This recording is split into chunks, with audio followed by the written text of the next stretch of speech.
பன்னெடுங்காலமாக இயற்கையில் கிடைக்கும் மூலிகைகளை மருந்தாக பயன்படுத்தி நோய்களை குணப்படுத்தும் முறை சித்தர்கள் காலத்தில் இருந்தே கடைபிடிக்கப்பட்டு வருகிறது.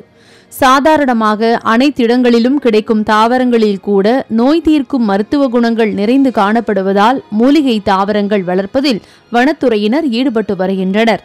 பல இடங்களில் மூலிகை செடிகள் வளர்க்கப்பட்டு பயன்பாட்டிற்கு விடப்பட்டாலும் குன்னூர் அருகே உள்ள வண்டிச்சோலை கிராமத்தில் வனத்துறையின் சார்பில் சுமார் 2 ஏக்கர் பரப்பளவில் நாற்றாங்கால் பண்ணை அமைத்து யூகலிப்டஸ், ஜெகரண்டா, நாவல், சவுக்கு உள்ளிட்ட ஏராளமான மர நாற்றுகள் உற்பத்தி செய்யப்படுகின்றது.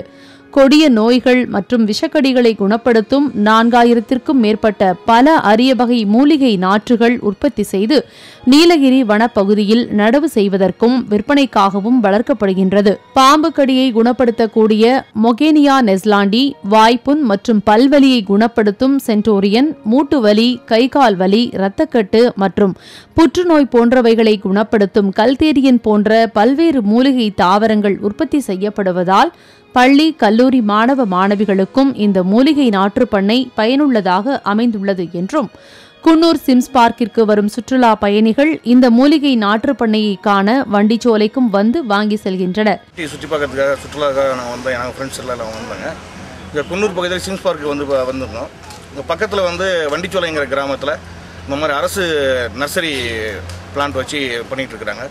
அதை நாங்கள் கேள்விப்பட்டோம். நாங்களும் அந்த இடத்துக்கு போய் பார்த்தோம். இதில் முக்கியமாக சொல்ல போனால் கேன்சருக்கு, பல்லு வலிக்கு, இருதய நோய் சம்மந்தப்பட்ட மெடிசன்ஸ் உள்ள இதெல்லாம் மூலிகைலாம் வளர்க்குறாங்க.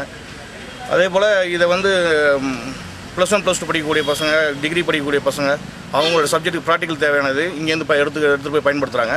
இது எல்லாருக்கும் ரொம்ப யூஸ்ஃபுல்லாக இருக்கும்.